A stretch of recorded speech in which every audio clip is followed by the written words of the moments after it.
There are times when you believe you've figured someone out, only for one quiet moment to reveal how little you actually understood. You assume their silence means they don't care. You believe their distance is proof they've emotionally checked out. Their calm expression convinces you they feel nothing. But often the quietest person is carrying the loudest battle within. The one who steps back is not always walking away from you. More often, they're trying to escape the chaos inside themselves. For someone with an avoidant attachment style, that inner conflict existed long before you entered their life. You don't see the tightness in their chest when emotions become overwhelming. You don't hear the endless thoughts racing through their mind when intimacy begins to feel real. All you notice is the silence, the stillness, and the sudden need for space. Yet beneath that calm exterior is a nervous system constantly on alert. Beneath it is a heart that genuinely longs for connection, but fears losing its own identity. It's someone who learned very early that love could feel overwhelming and closeness could feel unsafe. If you've ever questioned why they seem to pull away just as the relationship becomes deeper, the answer is both simple and painful. They are not running from you. They're running from the vulnerable version of themselves that once had no protection. Until you recognize that truth, their behavior will continue to seem confusing. Once you understand it, their actions begin to make far more sense. Many people make quick judgments about avoidant behavior without looking beneath the surface. They assume distance means disinterest, or that silence equals emotional emptiness. Reality is much more complex, much more human, and often deeply misunderstood. People with avoidant patterns aren't cold, they're protective. They aren't incapable of love, they're cautious with it. They don't withdraw because they feel too little. In many cases, they withdraw because they feel so much that they don't know how to handle those emotions without becoming overwhelmed. When you understand how their emotional patterns were shaped, you begin to realize why certain words, tones, and approaches reach them, while others push them even farther away. Their emotional defenses weren't created overnight. They usually begin in childhood, often without any dramatic trauma. Sometimes they grew up in homes that looked safe but lacked emotional consistency. Sometimes the adults around them were physically present but emotionally unavailable. They may have repeatedly heard messages like, "Be strong, stop crying, don't be so emotional, or figure it out yourself." Children absorb those lessons quietly. They learn that expressing feelings doesn't always bring comfort. Instead, it may bring criticism, discomfort, or emotional distance. Over time, they begin limiting how much of themselves they reveal. Vulnerability starts to feel dangerous instead of rewarding. While self-reliance becomes more than a strength, it becomes survival. As the years pass, those early experiences become automatic responses.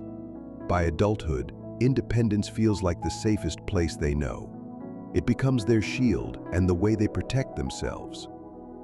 Since relying on others never felt consistently safe, they learn to carry everything alone. Even if they secretly crave deep emotional connection, getting close to someone can activate those old internal alarms. What appears to be them pulling away is often an attempt to calm overwhelming emotions. What looks like indifference is frequently a fear of disappearing beneath someone else's emotional needs. This is where so many people misunderstand them. They aren't escaping you, they're escaping emotions they never learned to manage safely. They're avoiding the version of themselves that once felt overwhelmed, unseen, or responsible for carrying too much. They fear repeating old patterns where closeness came with pressure, expectations, or emotional discomfort. They worry about becoming trapped inside another person's emotional world without enough room to breathe. Their distance isn't a personal rejection. It's a protective habit that existed long before they ever met you. Psychology describes this through what are known as deactivating strategies. These are automatic, unconscious ways of creating emotional distance whenever intimacy starts feeling too intense. It may look like suddenly asking for space after a meaningful conversation. It may appear as shifting into logic the moment emotions become vulnerable. Sometimes it sounds like an inner voice saying, "I should step back. They don't really need me," or "They'd probably be happier without me." These reactions aren't designed to destroy the relationship. They're attempts to restore emotional balance. Their nervous system is simply repeating what it learned years ago. The difficult irony is that avoidant people often want closeness just as deeply as anyone else. They simply need it in a way that doesn't leave them feeling emotionally overwhelmed. They want love without losing themselves. They want support without feeling smothered. They long for intimacy, but not at the cost of their own identity. If you watch closely, you'll notice they're constantly balancing between two powerful forces. One part of them wants to move closer, while another part urges them to retreat. They open up, then close off. They reach out, then create distance. This isn't because they're inconsistent, it's because they're deeply conflicted. Their greatest desires are constantly colliding with their greatest fears. Understanding this changes everything. Instead of taking their reactions personally, you begin seeing the emotional blueprint beneath them. You stop interpreting every quiet moment as rejection. You stop responding to their distance by creating more distance yourself. Instead, you communicate in ways that work with their nervous system instead of against it. You stop relying on emotional pressure, demands, urgency, or heavy expectations to create closeness, because those approaches don't make an avoidant feel safer. They make their internal alarms louder. What truly reaches them is something very different: calmness, clarity, emotional space, gentle words that invite rather than demand, reassurance that doesn't feel controlling, quiet strength without pressure. When they experience someone who remains steady instead of reactive, something inside them slowly begins to relax. When they realize your presence doesn't come wrapped in guilt, urgency, or emotional weight, their defenses begin to lower, and for perhaps the first time, connection starts to feel safe instead of threatening. When an avoidant finally reaches that calmer state, something important changes. They can truly hear what you're saying. They can begin to trust your intentions. Little by little, they start revealing parts of themselves that they've kept hidden for a long time. Yes, an avoidant person is capable of opening up in deep, genuine, and lasting ways. The difference is that it won't happen when they feel rushed, pressured, cornered, or expected to build intimacy according to someone else's schedule. They open when they feel respected. They open when they feel emotionally safe. They open when their boundaries are accepted instead of being mistaken for rejection. When they have the freedom to breathe, reflect, and process emotions at their own pace, the alarms inside them begin to quiet. Their protective walls slowly come down. That's where authentic connection starts, not suddenly, but gradually, naturally, and honestly. Before searching for the perfect words or waiting for the perfect opportunity to reach an avoidant, understand the foundation everything else depends on. Their avoidance isn't the problem. It's an old survival strategy that once protected them emotionally long before you became part of their life. Once you truly recognize the person behind the distance, your approach changes. You stop trying to force your way into their heart and instead create an environment where they feel safe enough to let you in. You don't reach them through pressure. You reach them through consistency. You don't break through their walls with force. You patiently become someone they no longer feel the need to hide from. Never forget this truth. You'll never truly connect with an avoidant until you understand what they've been protecting all along. They aren't protecting themselves from you. They're protecting themselves from the fear of losing who they are. The moment they realize you're not trying to control them, change them, or take away their independence, but simply understand them, is the moment trust begins to grow. That's when their heart slowly starts opening, not because they're afraid, but because they finally feel safe. If you genuinely want to reach an avoidant, You have to understand what holds the most value in their emotional world.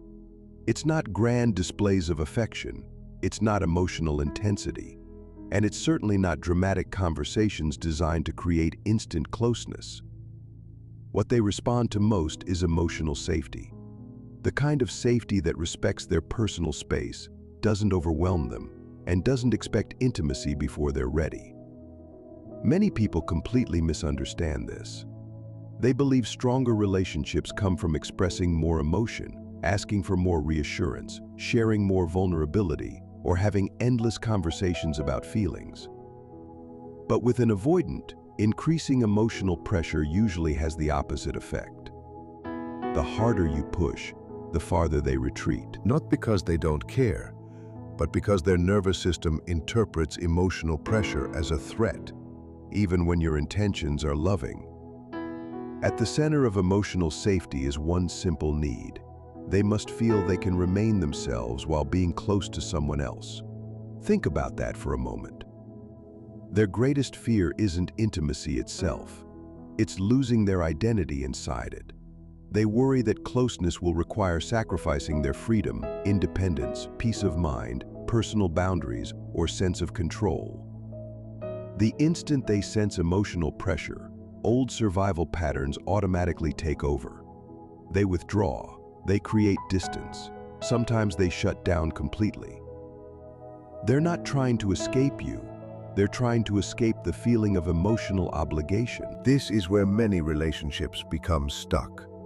When the avoidant pulls back, the other person often responds by chasing harder.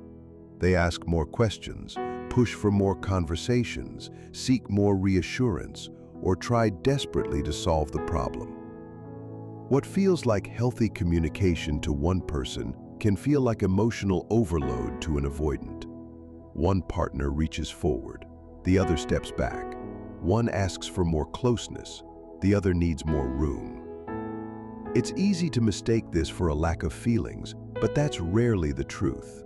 Avoidants often experience emotions very deeply.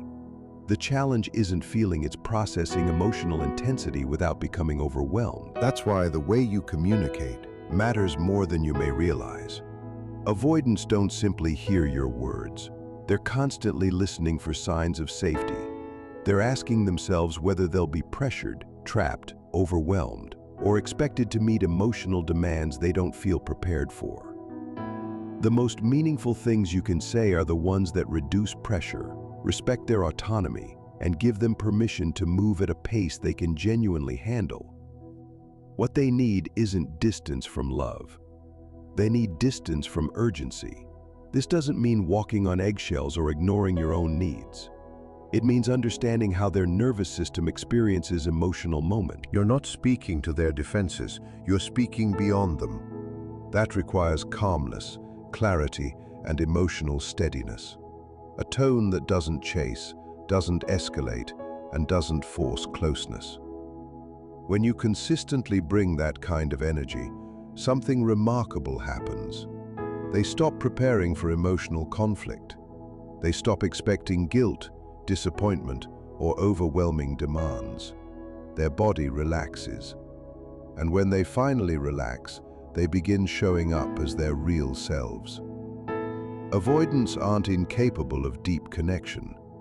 They struggle only when they feel pressured into it.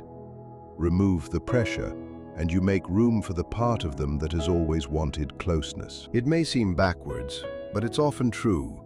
The less you push, the more willing they become to move closer.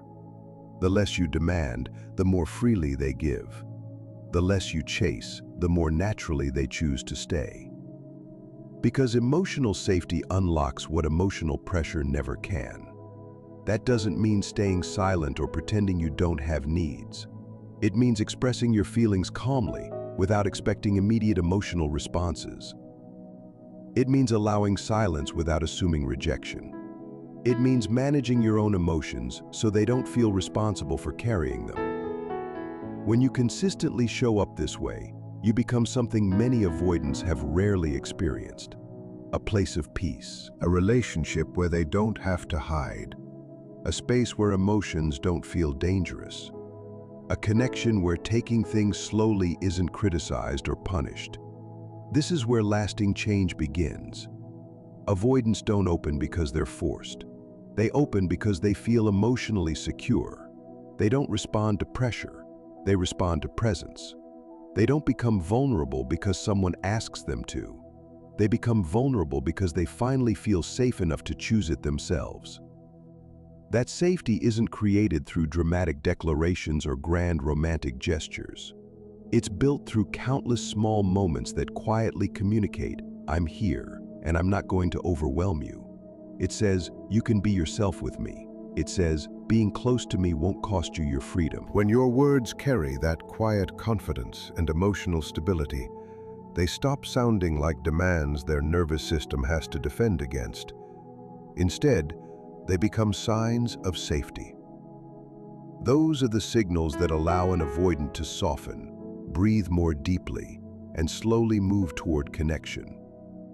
Because genuine intimacy has never been built through pressure. It's built through emotional safety.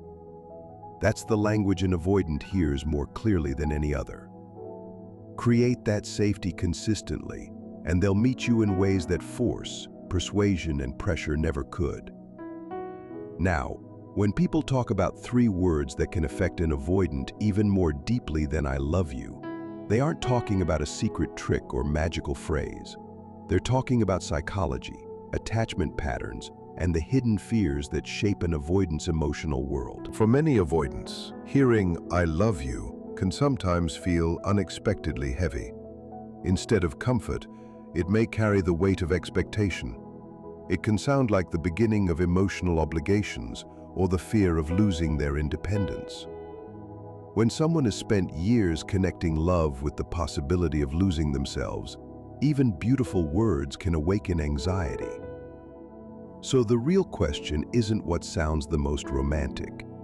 It's which words quietly slip past their emotional defenses, which words feel safe enough to reach the part of them that's been guarded for years. More often than not, they aren't dramatic or poetic at all. They're simple, grounding, respectful, and filled with emotional freedom rather than emotional pressure. These words don't pull or pressure. They don't create urgency or force intimacy. Instead, they quietly open a door and allow the other person to walk through when they're ready. Those 3 words are, "I get it." At first, they may seem too simple to have much impact. But beneath those words is something far more meaningful than affection alone. They communicate understanding. And for an avoidant person, feeling understood is one of the deepest forms of intimacy. When you tell them, "I get it," what they often hear is, "You're not broken. You're not wrong. You don't have to become someone else for us to stay connected." Those words tell them their need for space isn't being treated like a problem. They create psychological breathing room. For an avoidant, that sense of autonomy often matters even more than constant reassurance or repeated declarations of love. Saying "I get it" lets them know that you see their inner experience without trying to change or control it. You recognize their fears without making those fears even bigger. You accept their pace and understand that trust grows differently for them. Their version of closeness isn't built through emotional intensity. It's built through quiet consistency and patient trust. Trust grows every time they realize they won't be judged or pushed to move faster than they comfortably can. This matters because avoidants are highly sensitive to emotional pressure. The moment they believe they're disappointing someone or failing to meet expectations, their first instinct is often to withdraw. But when your response is simply "I get it," that instinct begins to lose its power. Instead of confirming their fear of being overwhelmed, you show them they can remain themselves while staying connected. You prove that being close to you doesn't automatically lead to guilt, conflict, or emotional chaos. Those words also touch something many avoidants rarely admit they carry: quiet shame. They know they sometimes pull away. They know they often need more time before opening up. They know their silence can confuse the people they care about. Many secretly worry they're too distant, too complicated, or too difficult to truly love. Hearing someone calmly say, "I get it," tells them something they've long needed to hear. You don't have to pretend. I'm not leaving. I understand what's happening beneath the surface. It isn't about excusing every behavior. It's about recognizing the reason behind it. Avoidants don't need someone who agrees with everything they do. Nor do they need people who treat them like fragile glass. What they truly long for is someone who understands why they react the way they do. Someone who doesn't mistake their need for space as proof they don't care. Someone who recognizes that their distance is often protection rather than rejection. When they feel that kind of understanding, something inside them finally settles. They realize they're being seen for who they really are, not just for the behaviors people misunderstand. When you say, "I get it," you're telling them you're not fighting against the way their emotional system works. You're willing to understand it instead. Of course, these words should never be used as a strategy or manipulation. You don't say them hoping to produce a certain reaction. You say them because you genuinely understand, because your goal is to create emotional safety, not to control the outcome. Ironically, that's exactly why they work. When an avoidant genuinely feels understood, they naturally begin relaxing. They become more willing to participate. They become more willing to connect, not because anyone forced them, but because they finally feel safe enough to choose it themselves. That's the deeper truth behind everything. Freedom is the path they use to reach closeness. When they feel free, they move toward connection. When they feel pressured, they instinctively move away. That's why these three simple words matter so much. They protect what avoidants value most, the feeling that their inner world still belongs to them. Imagine their emotional walls for a moment. Those walls weren't built to shut everyone out forever. They were built to keep their own heart and mind from becoming overwhelmed. The moment they recognize someone truly understands that, those walls begin serving a different purpose. Instead of acting like barriers, they slowly become bridges. Little by little, they become safe pathways that allow the avoidant to step forward without feeling emotionally exposed. So yes, hearing "I love you" can be beautiful, but for many avoidants, hearing "I get it" feels grounding.